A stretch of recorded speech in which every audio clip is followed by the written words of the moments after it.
La lectura que la Iglesia nos propone reflexionar en este viernes de la segunda semana de Adviento es la de Mateo 11, 16 al 19. El texto dice así: En aquel tiempo dijo Jesús a la gente: ¿Con quién compararé a esta generación?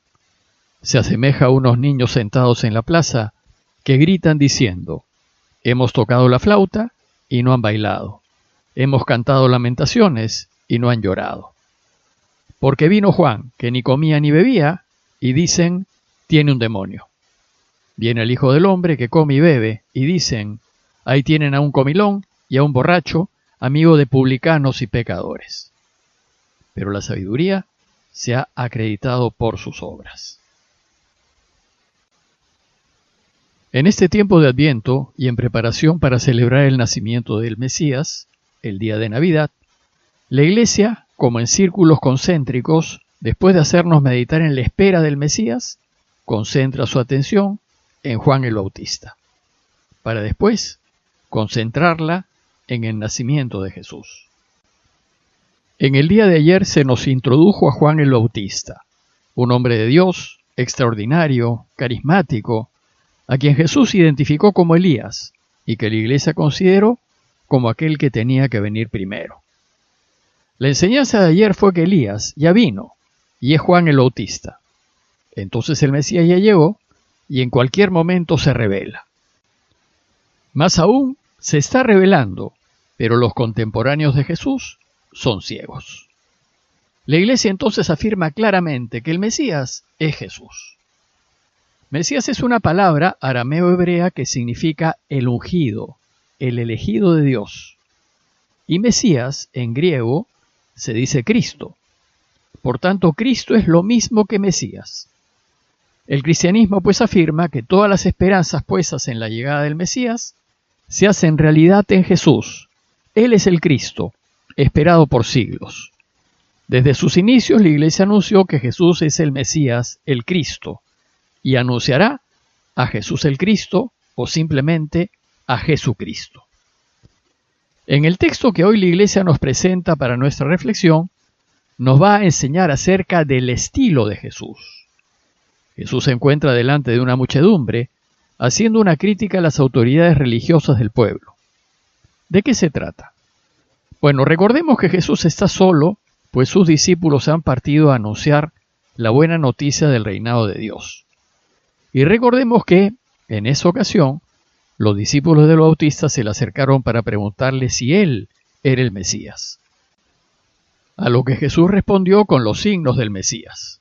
Los ciegos ven, los sordos oyen, los mudos hablan, los cojos andan, los muertos resucitan, y los pobres se alegran de esta buena noticia. Luego Jesús hace un elogio público de Juan el Bautista, que en esos momentos ya estaba encarcelado, e inmediatamente después viene el texto que hoy comentaremos. En el relato que les he leído, Jesús está hablando a la gente acerca de la postura de los fariseos y de los maestros de la ley. Y así empieza el texto. Dijo Jesús a la gente: ¿con quién compararé a esta generación? Bueno, pues por generación se refiere Jesús al conjunto de autoridades judías que lo han venido acosando, por juntarse y por comer con los pecadores. Esta generación son los escribas y fariseos que actúan como niños tercos, porque lo que está sucediendo en el Bautista y en Jesús escapa a su control, y eso les molesta. Pues ni el Bautista ni Jesús se someten a su autoridad y en respuesta los critican. Y entonces, para graficar la postura incoherente de las autoridades judías, Jesús los compara con esos niños tercos que quieren que todos jueguen su juego y que se molestan cuando alguno no lo hace. Y es claro que ni Jesús ni el Bautista están jugando su juego. Resulta que las autoridades judías actúan como el perro del hortelano, que ni come ni deja comer. Y por eso dice Jesús que se parecen a unos niños sentados en la plaza que gritan, criticando a otros niños que no juegan ni dejan jugar, diciéndoles: hemos tocado la flauta y no han bailado. Hemos entonado lamentaciones y no han llorado. Parece que esta imagen la toma Jesús de lo que solían hacer los niños en aquellos pueblitos. Todos se juntaban en la plaza del pueblo para jugar. Pero algunos no quieren unirse al grupo por jugar su propio juego y no aceptan ninguna otra propuesta. Para graficar esta postura, Jesús les dice: hemos tocado flauta y música alegre para que bailen y se diviertan, pero no lo han hecho. Y después les hemos cantado canciones tristes, lamentaciones, para que lloren y se entristezcan, pero tampoco lo han hecho. Por tanto, ni se alegran ni se entristecen. ¿Qué es lo que quieren? A la luz de esta imagen que presenta Jesús a la gente, les dice que así actúan las autoridades judías con él y con el Bautista. Dice el texto: porque vino Juan, que ni comía ni bebía, y dicen, tiene un demonio. Y en efecto, ayer comentamos que Juan era un hombre del desierto, un hombre solitario, austero, asceta, que solo se alimentaba de miel silvestre y saltamontes, es decir, de lo que encontraba al borde del río Jordán. Y cuando Juan empezó a anunciar un cambio en los corazones, el arrepentimiento, la conversión y la vuelta a Dios, antes del juicio por venir, lo rechazaron y no aceptaron lo que decía. Ellos no estuvieron de acuerdo con su mensaje y lo criticaron acusándolo de que tiene un demonio dentro, que está loco. Y entonces Jesús les dice que esto mismo hacen con él. Dice el texto: vino el Hijo del Hombre que come y bebe, y dicen, ahí tienen a un comilón y a un borracho, amigo de publicanos y pecadores. Bueno, pues este texto nos dice algo importante acerca de cómo fue Jesús. Si bien Juan y Jesús estuvieron llenos de Espíritu Santo, en sus formas eran completamente distintos. Jesús no fue un hombre solitario, fue más bien amiguero, cariñoso, afectivo, un hombre sumamente sociable. Siempre estaba con otros, tenía un grupo de amigos que lo seguía a todas partes, y aceptaba cuanta invitación le hacían, y se sentaba a la mesa con todos, sin distinguir entre personas. Se sentaba con fariseos y justos, como también con publicanos y pecadores, y trataba de que todos se sientan bien. Seguramente él hubiese bailado con la que nadie quería bailar, para incluirla, para que se sienta bien. Y le gustaba compartir la buena mesa y sin duda el buen vino. Un ejemplo de esto es el excelente vino que les regaló a los recién casados en las bodas de Caná. Es decir, Jesús comía y bebía como lo hace una persona normal. Lo imagino alegre, simpático, extrovertido, agradable, entretenido. Y me lo imagino cantando, bailando, contando chistes. Es decir, debió dar mucho gusto estar con él y disfrutar de su compañía. La diferencia con nosotros es que amó a su Padre sobre todas las cosas, incluso sobre su propia vida. Y esto es lo que Él desea que hagamos. Y así, en el camino de Jesús, los hombres y las mujeres que buscan a Dios no son o no deben ser raros. Deben ser total y absolutamente normales.